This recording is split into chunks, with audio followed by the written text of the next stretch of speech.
साथियों नमस्कार। जो सभी प्राणियों में अपनी आत्मा को देखता है, क्या वह आत्मा की सत्ता में संदेह कर सकता है? मैं राजेंद्र भाटिया आज इसी विषय पर आपके साथ वार्ता करूंगा। वेदों और उपनिषदों में कहा गया है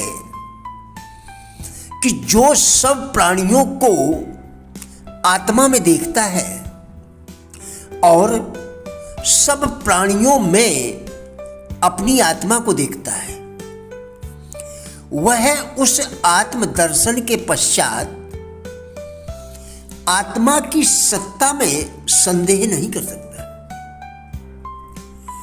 जिस विशेष अवस्था में ज्ञानी पुरुष की दृष्टि में सब प्राणी अपनी आत्मा के समान हो जाते हैं, अर्थात सबको आत्म स्वरूप मानते हुए वह सबके साथ प्रेम व्यवहार करता है,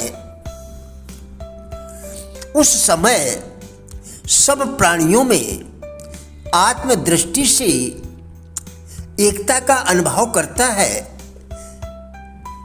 आत्मदृष्टि से एकता का अनुभव करता है। उस ज्ञानी के लिए कोई मोह और शोक नहीं रह जाता और वह जीवन के परम उद्देश्य की भावावस्था को पा सकता है और वह जीवन के परम उद्देश्य की भावावस्था को पा जाता है। सच्चाई तो यह है कि यह आत्मज्ञान ही मनुष्य को परम लक्ष्य सच्चाई तो यह है कि यह आत्मज्ञान ही मनुष्य का परम लक्ष्य है। मनुष्य तब तक ही नाशवान रहता है जब तक कि वह अपनी सत्ता को शरीर मात्र तक ही सीमित रखता है या समझता है। भौतिकता और भोगवाद में लिप्त आज का मानव अपने शरीर को ही सब कुछ मान बैठा है। शरीर की तुष्टि के लिए ही सब कुछ करता रहता है। जिसका स्वरूप नश्वर है, जिसे देखकर उसके मन में इस शरीर के नष्ट होने व छीनने का भय सदा बना रहता है, वह इस अवस्था में जीवात्मा को मुक्त करना ही आध्यात्मिक जीवन का उद्देश्य है। आंतरिक समता व शांति की इस अवस्था में ही वह जीवन के वास्तविक सुख को प्राप्त होता है। एक बार 3 स्त्रियां कुएं पर पानी भरने गई। एक ने कहा, मेरा बेटा बड़ा ज्योतिषी है। दूसरी ने कहा, मेरा बेटा नामी पहलवान है। तीसरी ने पूछने पर बताया, बहन मेरा बेटा नामी तो नहीं, लेकिन मेरा प्रिय पुत्र है। घर लौटने समय पहली स्त्री का पुत्र मिला। उसने कहा, मां तुमने भरा घड़ा दिखाया, यह शुभ शकुन है। दूसरी का पुत्र मिला तो उसने कहा, जोर की भूख लगी है, घर पहुंचकर खाना लगा देना। तभी तीसरी स्त्री का पुत्र आया और बोला, माँ, मैं आ ही रहा था, तू पानी भरने क्यों आ गई? ऐसा कहकर वह मां से पानी का घड़ा लेकर चल दिया। दोनों स्त्रियां सोचती रहीं, सच्चा पुत्र कहलाने योग्य कौन है?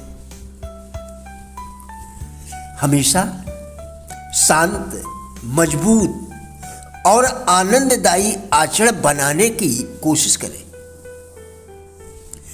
जो आप पाना चाहते हैं उसके लिए हमेशा प्रयत्न करें। अचानक आने वाली परेशानियों के लिए तैयार रहें और परिस्थितियों के अनुरूप खुद को ढालें। हमेशा खुश रहें। किसी भी व्यक्ति की कमजोरियां खासकर अपनी को बहुत गंभीरता से न लें। जीवन की रोमांचकता समझें। हमेशा अच्छी बातें सोचें और एक अच्छा इंसान बनने की कोशिश करें। आप जिनसे भी मिलें या जिन्हें आप जानते हैं उनसे सदा प्रोत्साहित करने वाली बातें करें।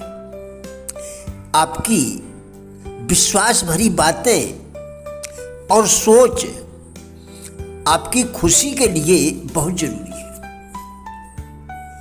लोगों को उनके अपने बारे में अच्छा महसूस कराने में उनकी मदद करें। हर संभव मौकों पर लोगों की प्रशंसा करें।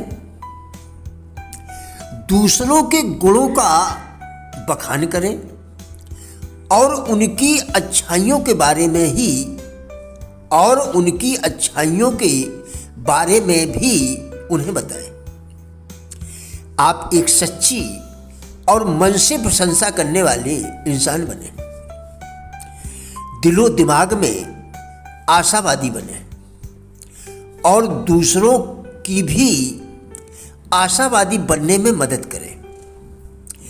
आपने जो सीखा है उसे दूसरों को सिखाने और उनकी मदद करने के लिए प्रयोग करें और दूसरों को भी इनका प्रयोग करना सिखाएं। अच्छी बातों की हमेशा प्रशंसा करें। अपने आप पर और दूसरों पर कभी शक न करें।